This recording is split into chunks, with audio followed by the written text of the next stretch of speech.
At family barbecue, Dad said, "If you can't pay rent, move out." I moved out. Next week, my family got a notice. Property sold, new owner requests vacant possession. They turned pale because he lifted his beer, cleared his throat, and said loud enough for the neighbors to hear, "Emily, you're 24. If you can't pay rent this month, move out." Everyone froze. Even the music felt like it stopped mid-beat. I looked up, half expecting it to be one of his tough love jokes. But no, he meant it. His smirk said everything.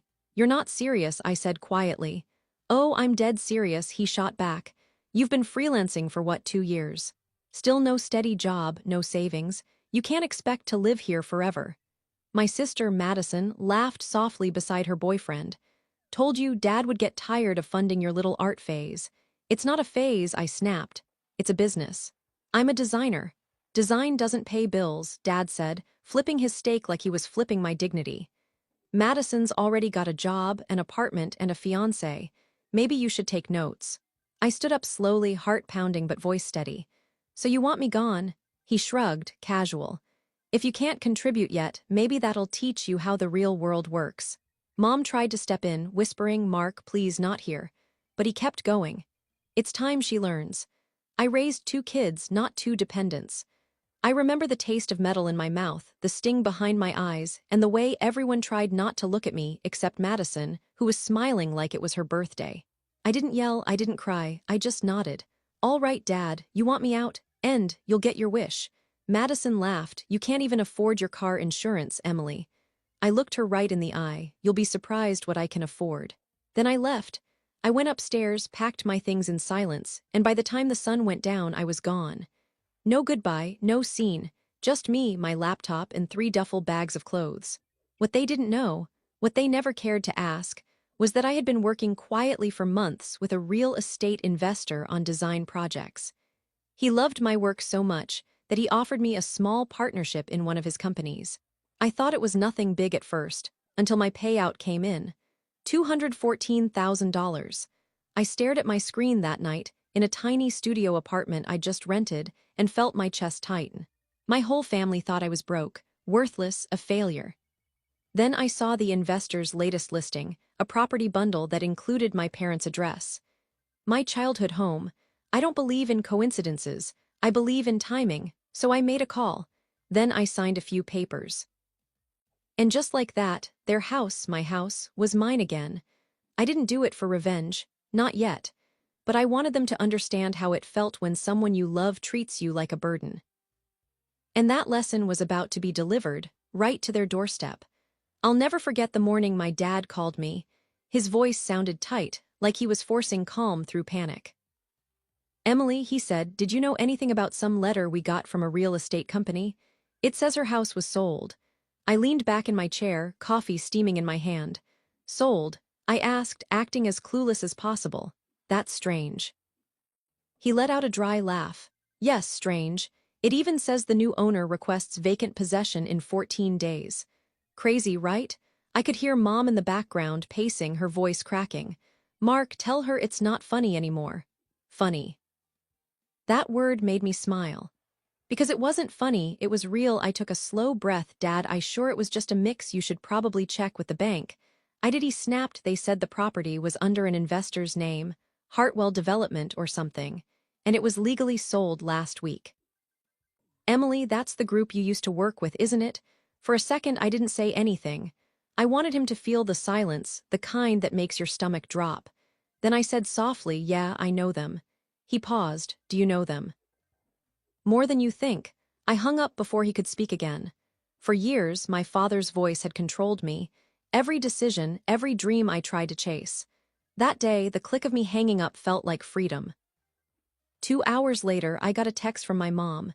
"Please tell me this is some kind of mistake. We'll talk tonight. Don't do anything rash." I didn't reply because nothing I did was rash.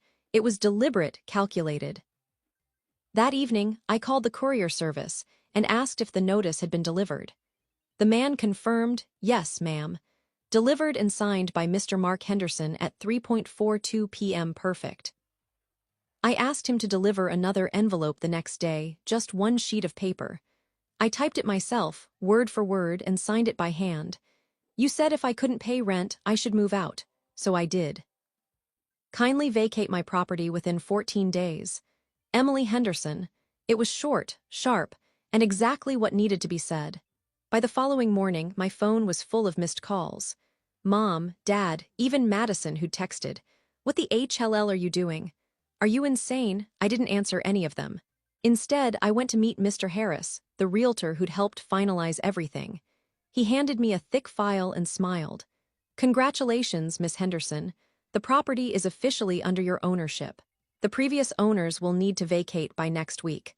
Would you like us to handle the communication? I shook my head.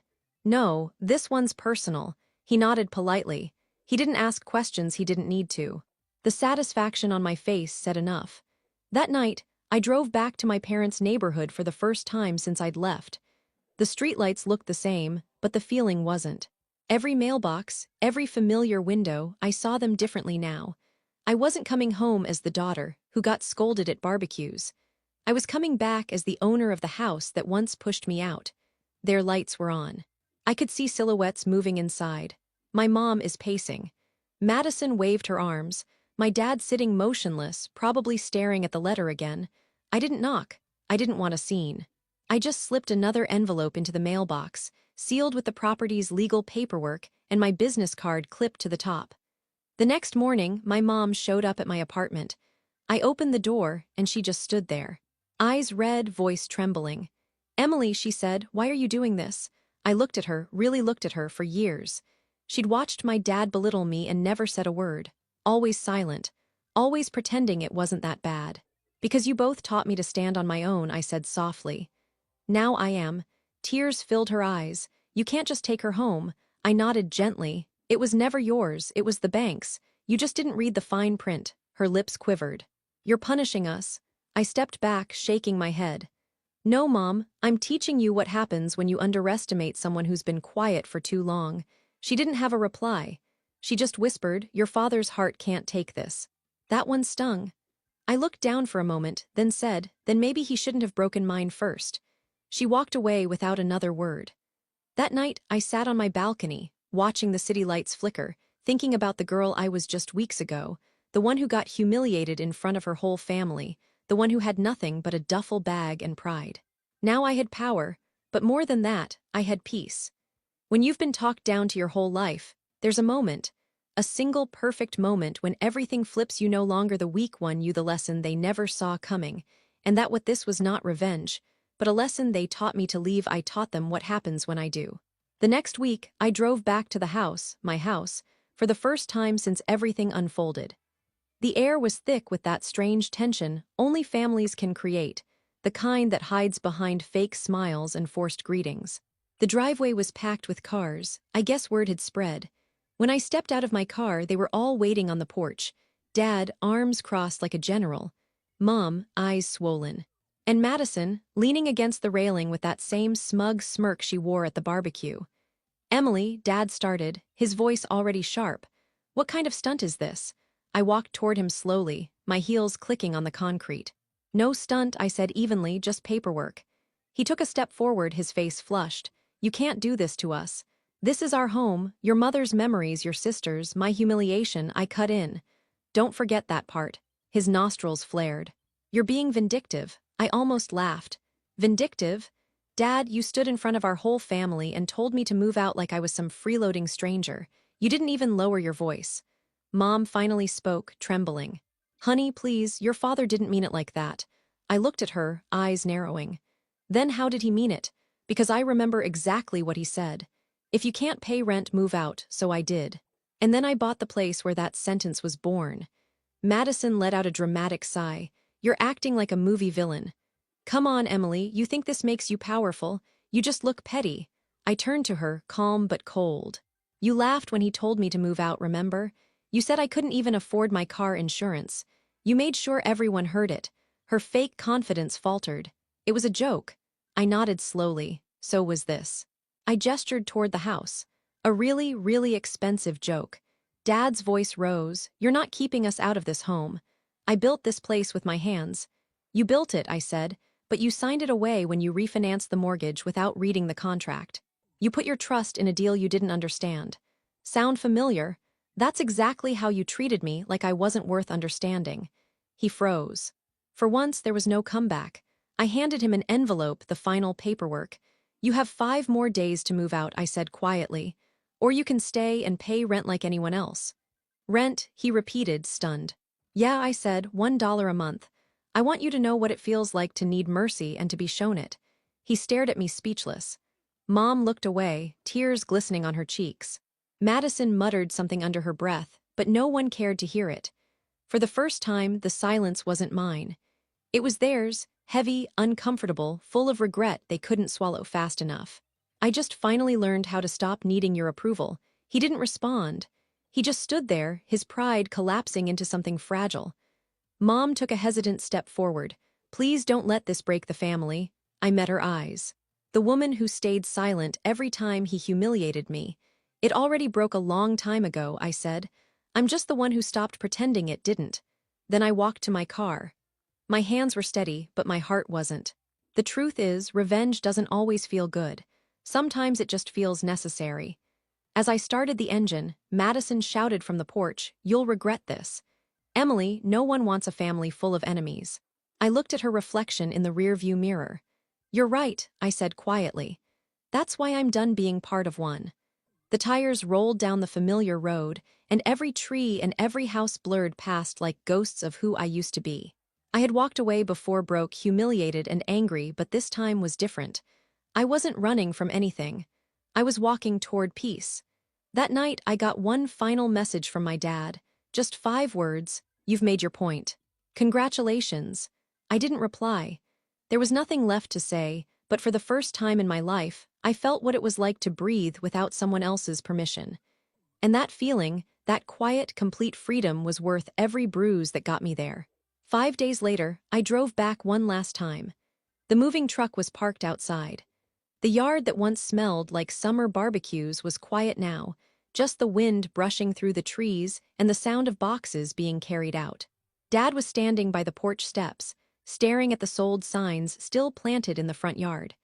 His shoulders looked smaller somehow, like the man who used to fill every room with his voice had run out of words. He didn't notice me at first. When he did, he sighed. "So this is it, huh?" "Yeah," I said quietly, "this is it." Mom was nearby, taping the last cardboard box shut. Her eyes were red, her hands trembling. Madison stood by the car, arms folded, pretending not to care.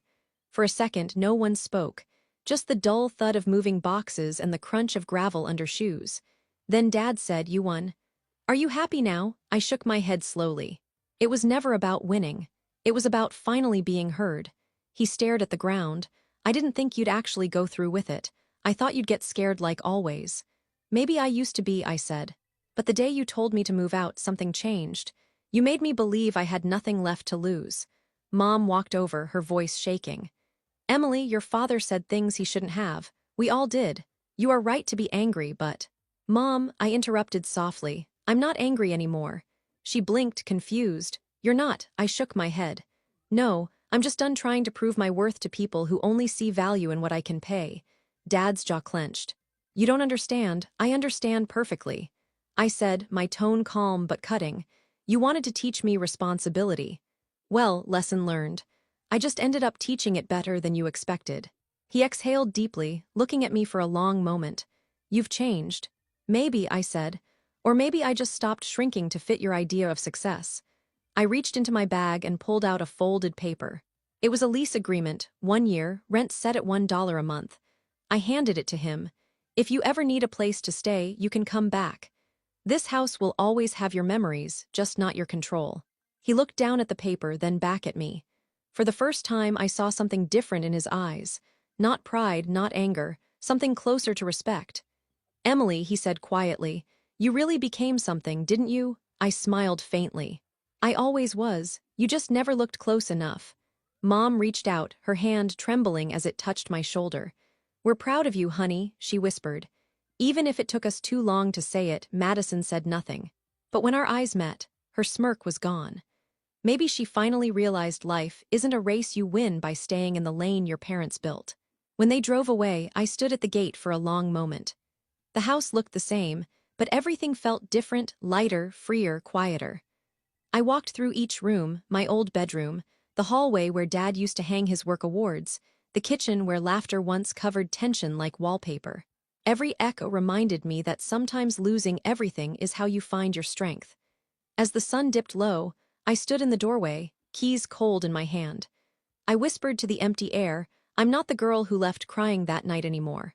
Then I locked the door behind me, not to keep them out but to finally keep myself in. Because the truth is revenge fades, but self-respect, that stays.